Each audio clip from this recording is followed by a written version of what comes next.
इस बारे से हम बातचीत करेंगे वज़ीर ख़ारजा पाकिस्तान जनाब शाह महमूद कुरैशी साहब हमारे साथ हैं। अस्सलाम वालेकुम शाह महमूद कुरैशी साहब, थैंक यू फॉर ज्वाइनिंग अस।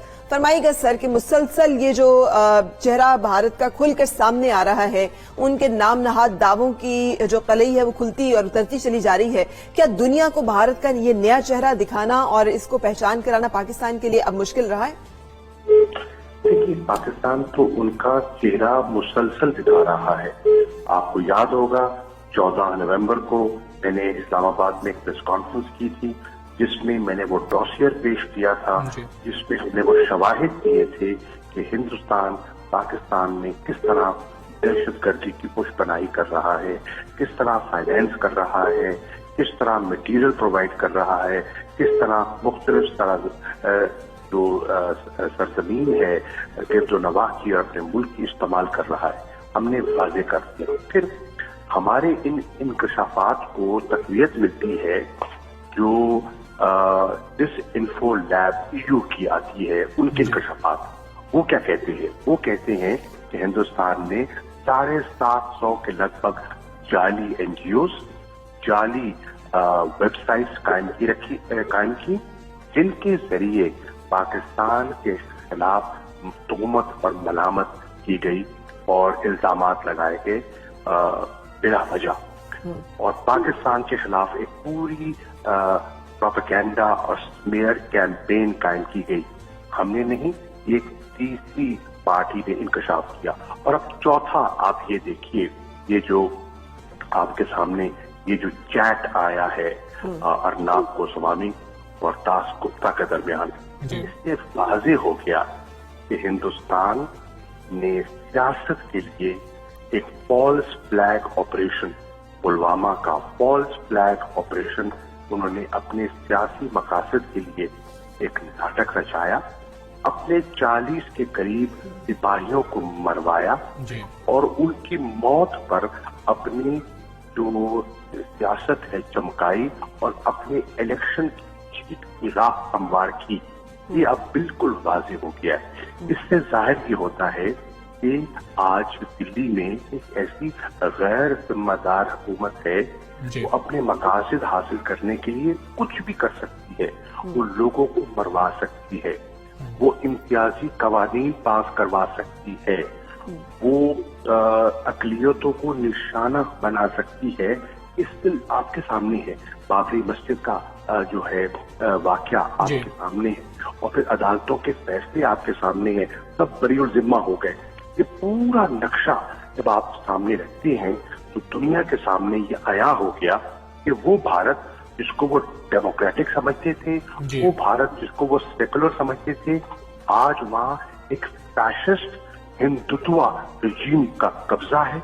सब इदारों पर वो गालिब आ चुकी है और सब उसके ज़ेर हो चुके हैं। तो फिर इंडियन मीडिया जो है उसका एक हिस्सा जो हुकूमत का आलाकार बना हुआ है, और वो उस हिस्से को जो एक प्रोपेगेंडा टूल के तौर पर इस्तेमाल कर रही हैं।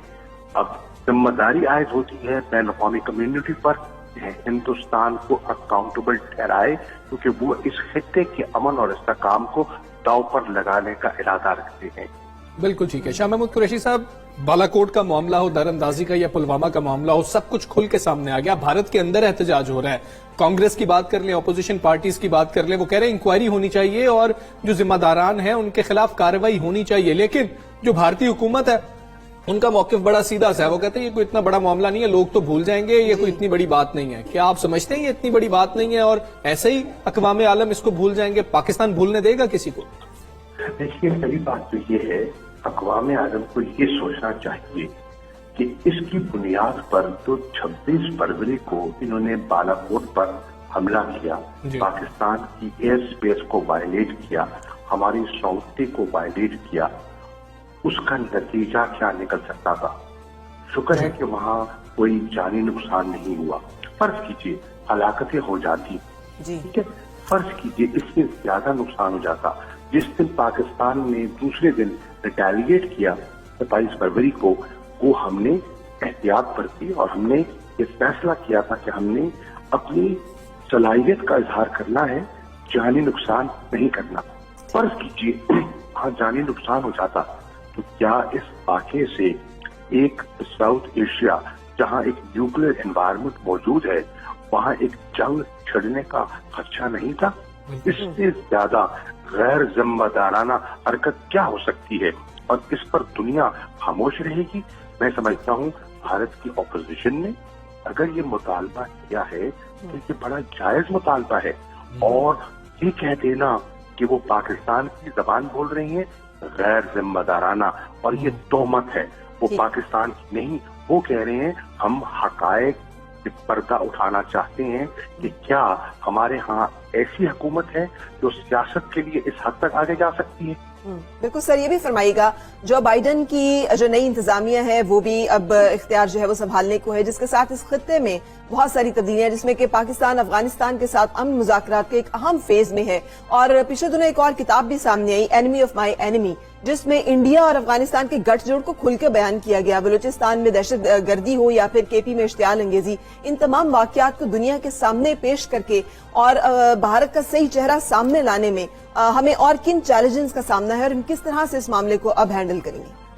देखिए, सबसे बड़ा चैलेंज जिसका हम सामना कर रहे हैं वो ये है कि पाकिस्तान चाहता है अफगानिस्तान में अमन इस्तेहकाम। हम चाहते हैं जो गुफ्त-ओ-शुनीद का आगाज हुआ है वो अपने मंतकी अंजाम को पहुंचे और वहाँ अमन और इस्तेहकाम हो, वहाँ खुशहाली हो।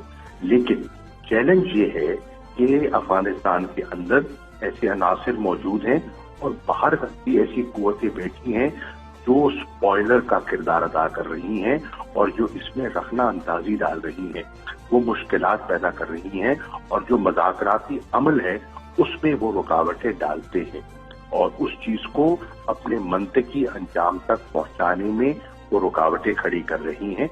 ये एक चैलेंज है जिसका मैं समझता हूं कि आने वाली एडमिनिस्ट्रेशन को भी सामना करना पड़ेगा। बिल्कुल ठीक है। शाह महमूद कुरैशी साहब, बहुत शुक्रिया आपका। सुबह सवेरे पाकिस्तान से आप बात कर रहे थे, वजीर खारजा की गुफ्तगू